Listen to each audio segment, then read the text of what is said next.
You've been tracking this storm system.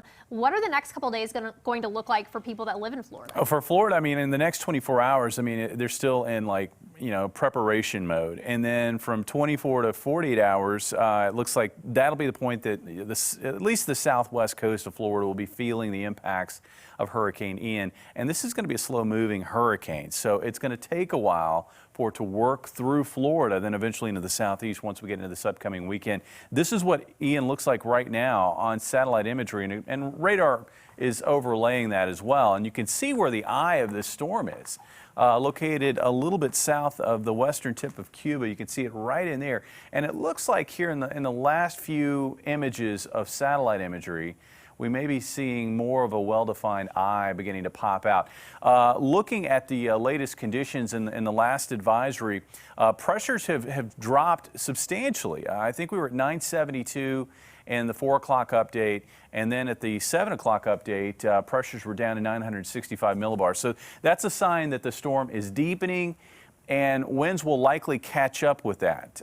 So while we've not seen a change in wind speeds here in the last few advisories, I would guess that winds are going to start going up as those pressures continue to drop. And this storm is going to be making its way across the western tip of Cuba here over the next 24 hours. Here's our forecast track. Now, it looks like once we get to Tuesday afternoon and Tuesday night, the outermost bands of Hurricane Ian will likely be impacting the southwest coast of Florida. And then from there, it looks like this storm will likely track up to near the Tampa area sometime late Wednesday into early Thursday. Some of the latest model guidance is hinting that we may see an earlier arrival and maybe an arrival a little bit further south down the coast, maybe south of the Tampa-St. Pete area. However it goes, it looks like Tampa is generally in the crosshairs. And then from there, the storm will track up through northeast Florida and into the southeastern United States. And because of the slow movement, this storm is going to be a very impactful storm.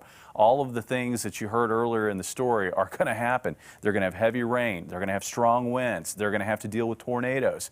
There's going to be a storm surge that will likely impact the west coast of Florida and possibly even parts of the east coast of Florida because of the winds and how they rotate around Hurricane Ian. Here locally, couldn't ask for nicer weather. A beautiful day today, a truly fall day today with sunny skies, chilly morning temperatures, and comfortably mild afternoon highs. We had a morning low of 46 in Springfield. That is the chilliest morning low so far early in this fall season, and we had an afternoon high of 76 degrees. And these are the ingredients that you want to have in order to get the leaves to begin to really change color.